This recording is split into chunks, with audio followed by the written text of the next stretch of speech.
একটু খেয়াল করে শুনেন। আল্লাহর কাছে সব সময় বলবেন, হে আল্লাহ, ততটুকু সম্পদ আমাকে দাও, আমার পরিবারকে দাও, আমার সন্তানকে দাও, যে সম্পত্তি পেলে দুনিয়ার কারো কাছে ভিক্ষার হাতও পাততে হবে না, আবার তোমাকেও ভুলে যাওয়া যাবে না। লা হাওলা ওয়ালা কুওয়াতা ইল্লা বিল্লাহিল আলিয়ুল আযীম। এই দোয়াটি এমন একটি পাওয়ারফুল দোয়া। যদি কোনো মানুষ নিয়ম অনুযায়ী এই দোয়াটি পাঠ করতে পারে, আল্লাহ রাসূল বলেছেন তার জন্য গায়েবী সাহায্য আসবে। সুবহানাল্লাহ। لا إله إلا الله معليك الحق المبين محمد رسول الله الصديق الوعد العمين। যে ব্যক্তি এই দোয়াটি পাঠ করবে, মহান আল্লাহ তাকে অধিক পরিমাণ ধন সম্পদ দান করবেন, তার কবরের প্রশ্নের উত্তর সহজ করে দিবেন এবং তাকে ক্ষমা করে দিবেন। সুবহানাল্লাহ। অজু করার সময় এই দোয়াটি 3 বার পড়ে পানিতে ফু দিয়ে সেই পানি আপনি মুখে দিবেন।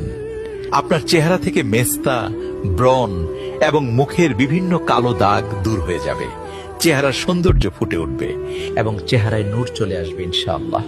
দোয়াটি হলো আল্লাহু নূরুস সামাওয়াতি ওয়াল আরদ আল্লাহুম্মা গফিরলি। বিশ্বনবী খাবারের সময় যে 3টি কাজ করতে নিষেধ করেছেন: 1, যে কোনো কিছুর উপর হেলান দিয়ে খাবার খেতে নিষেধ করেছেন। 2, খাবারে ফু দিতে নিষেধ করেছেন। 3, খাবারের দোষ ত্রুটি ধরতে নিষেধ করেছেন। ভিডিওটি শেয়ার করে সবাইকে জানিয়ে দিন। এই আমল করলে শত্রু আপনাকে দেখে ভয় পাবে। ইয়া কদিরু, এই দোয়াটি 100 বার পাঠ করলে শত্রু আপনাকে দেখে ভয় পাবে।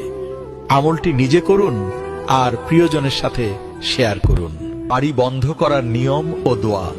বাড়ির 4 কোণায় দাঁড়িয়ে এই দোয়াটি 1 বার করে 4 বার পড়ুন, ইনশাআল্লাহ বাড়ি বন্ধ হয়ে যাবে। দোয়াটি হলো ইন্নাহুম ইয়াকিদুনা কাইদাও ইয়াকিদু কাইদা ফামাহিলিল কাফিরিনা আমহিলহুম রুয়াইদা। একটু খেয়াল করে শুনেন।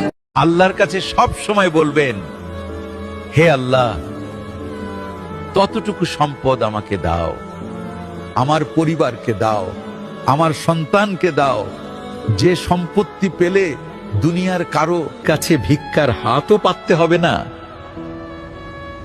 আবার তোমাকেও ভুলে যাওয়া যাবে না। লা হাওলা ওয়ালা কুওয়াতা ইল্লা বিল্লাহিল আলিয়ুল আযীম। এই দোয়াটি এমন একটি পাওয়ারফুল দোয়া। যদি কোনো মানুষ নিয়ম অনুযায়ী এই দোয়াটি পাঠ করতে পারে,